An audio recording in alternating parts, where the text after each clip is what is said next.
watched a video not long ago by The Feminine Fancy, and she talked about the myth of female friendship and just basically dived into expectations when it comes to female friendships versus reality.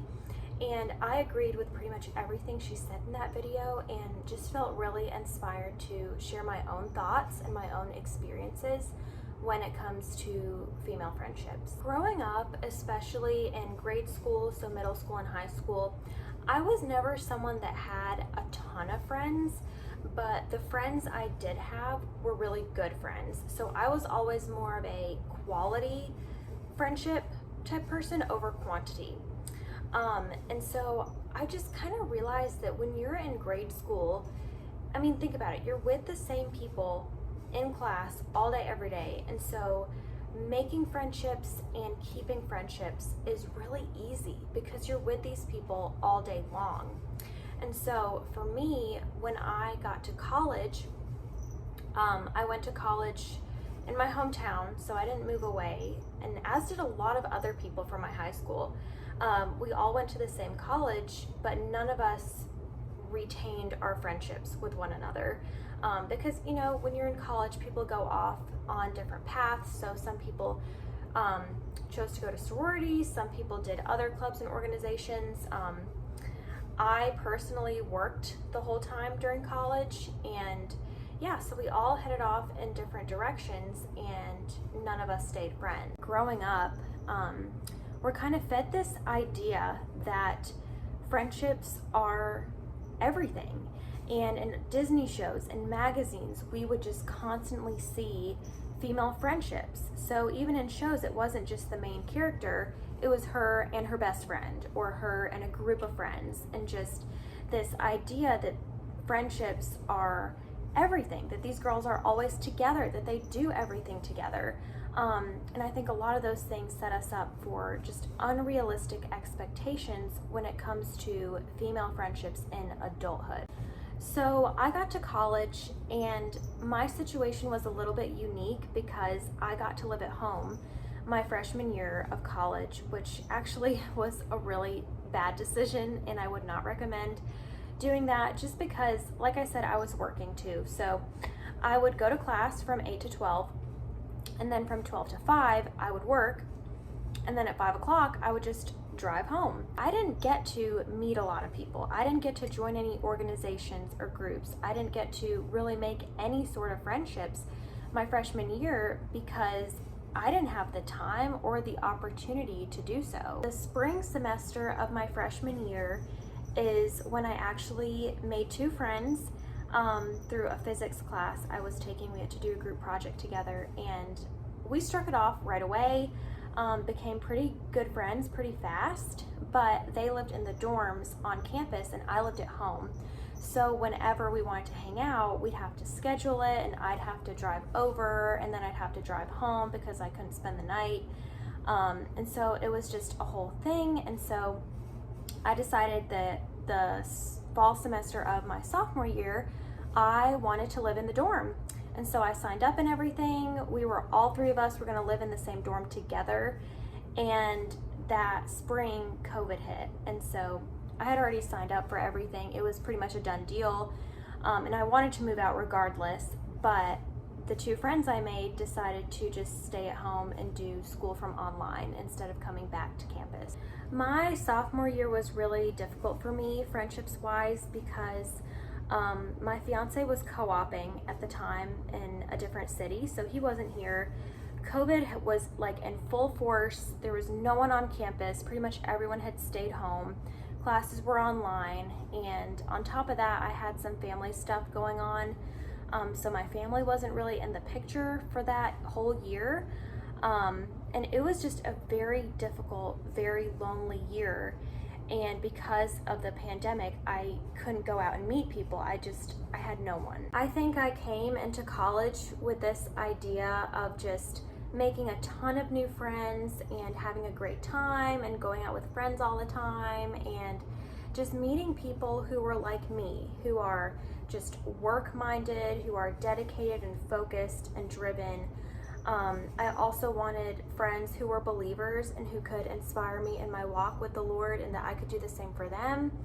And it was just so hard to make friends, because another thing is, like I said earlier, college is different than high school and middle school because you have different people in your classes. So you're not seeing the same people all day, every day, unless you join some sort of group or organization to where you're seeing the same people every day. But I did not, because I was working the whole time. So my junior year was when I finally started to make strong friendships, and I became friends with one girl over the summer who was staying in town, and we hit it off right away.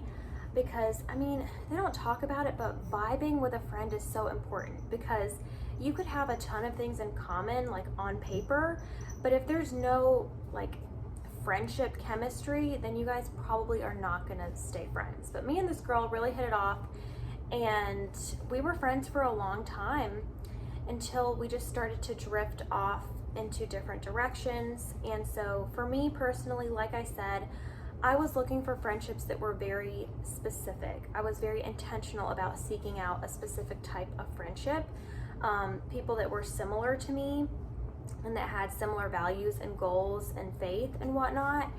And I was not really looking for someone who partied all the time or just went out every night, or someone that wasn't really going to inspire me to be a better person. And that's kind of the type of friend that the friend I had became, or was becoming. And so that friendship kind of fizzled out. We ended up being roommates the following year after the friendship had kind of fizzled out, because we'd already signed a lease together. So that was a little bit awkward, but it is what it is. Spring of 2021, I made a friend in one of my accounting classes, and she was an answered prayer for me, because she was a believer. She cared about her grades. We had a lot of the same values and morals and things. And we became friends right away, and I'm just blessed to have her, because now she's one of my bridesmaids. But we sat by each other in class for months, and neither of us said a word to each other.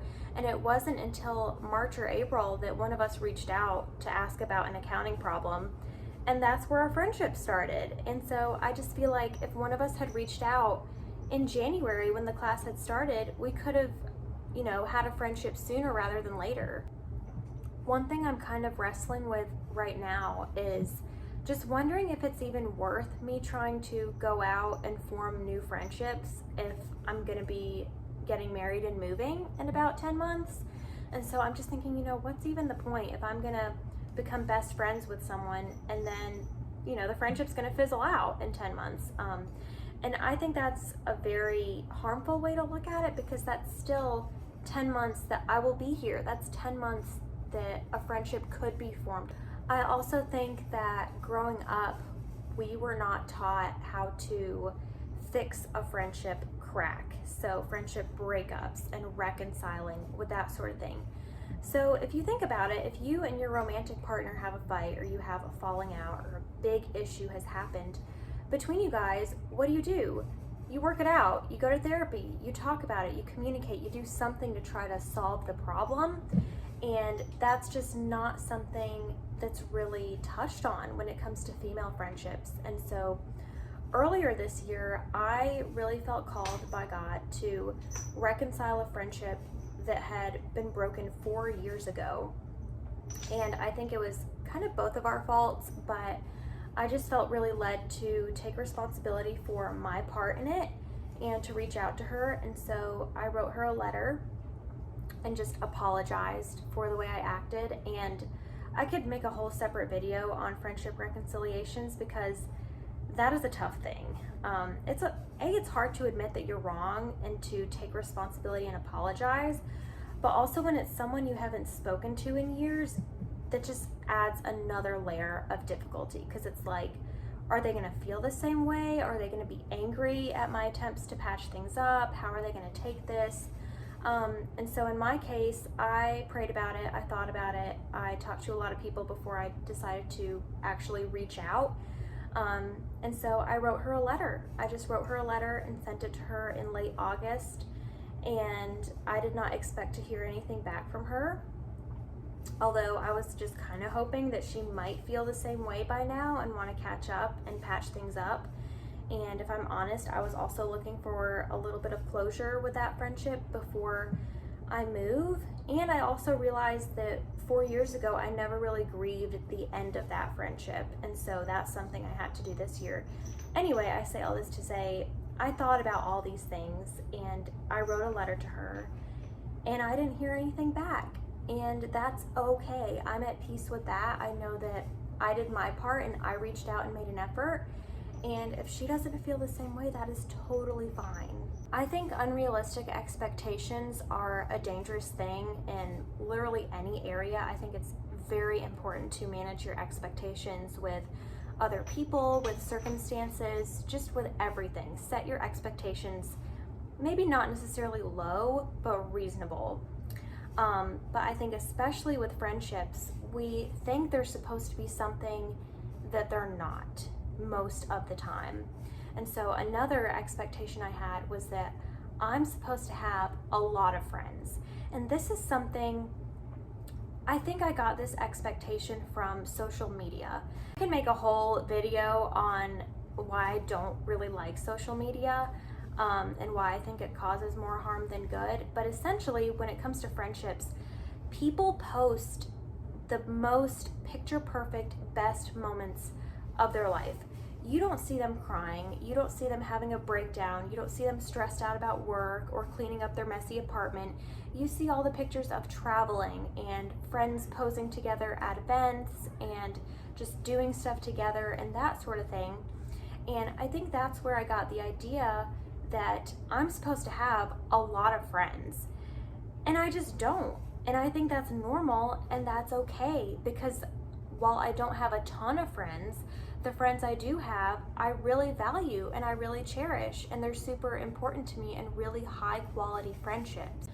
At the end of the day, I think as we get older, it's going to become harder and harder to not only make friends, but keep them. Especially, as you grow up and leave college and then you're starting a job and then you're moving and you're starting a family and now you have a household. And so you really have to be intentional about the kinds of friends that you want and about making them. Sometimes that means just straight up going to someone that you have something in common with. So maybe it's after church or maybe it's after work and saying, hey, maybe we should go do this sometime. Maybe we should go grab some coffee sometime. Maybe we should go to lunch sometime. I'd really like to hang out a little bit more. And that's how friendships start. And it's really scary because, it's hard because maybe you guys won't click and maybe you don't have as much in common as you think, but a really wonderful friendship could come from that 5 seconds of bravery. In pretty much every good friendship I have now, there has been some sort of effort on either my part or my friend's part to reach out and initiate that first conversation and say, hey, why don't we go do this? Hey, how are you doing? How is this going? I heard about this. How is this going for you? How's life? How's your job? Whatever. For me in this season of my life, I don't have a ton of friends. I have 2 or 3 really close friends for me right now, and then my best friend is my fiance, and I think that's fine. I think that's normal. He's the person that I want to do everything with and go places with, and that's fine. But one thing I've had to do is really just be intentional about my friendships and pouring effort into my friendships. And I think 2 things. First thing is that friendships take a lot of effort. And so you cannot expect your friend to reach out, your friend to initiate things. Sometimes you're the one who has to just take that initiative and reach out to them. Call them, text them, send them a picture that that made you think of them, send them a recipe, send them a video, something that says, hey, I saw this, you're on my mind, let's catch up soon. You can't expect that from your friends if you're not doing that yourself for your friends. I guess at the end of the day, what I really want to say is that life looks different for everyone. We all have our own walk going on. We all have priorities. We're all busy. We have work and school and life and just like keeping my apartment clean, taking care of my cat, watering my plants, going grocery shopping, making sure my bills are paid. All these little things add up into what is called my life. And so I think if you're feeling a lack when it comes to friendships, I would say give yourself some grace. Know that life is crazy, life is busy, and that friendships don't always look like what you're seeing on social media. But I would also say be intentional about fostering the friendships you do have first and foremost. If there's someone that you were super close to a year or two ago and you guys haven't spoken in a while, maybe reach out, maybe try to catch up and see where that other person's at and reigniting that friendship.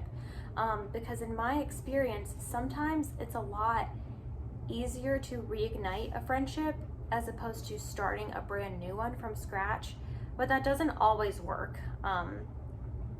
Sometimes you try to meet up with a friend that you had a while back and things just aren't the same, they're not the same person. So that doesn't always work, but if you're looking to make new friends, think about qualities that you want in a friendship and be intentional about seeking people that have those qualities. Don't just go out and try to be friends with everyone, because not everyone is meant to fit into your life. Not everyone you meet is going to make you a better person or a better friend or a better wife or a better mother. So you have to be careful and carefully filter out the people you do versus don't want in your life. I think that is all my thoughts on the subject. If I have any more thoughts, I'll make another video.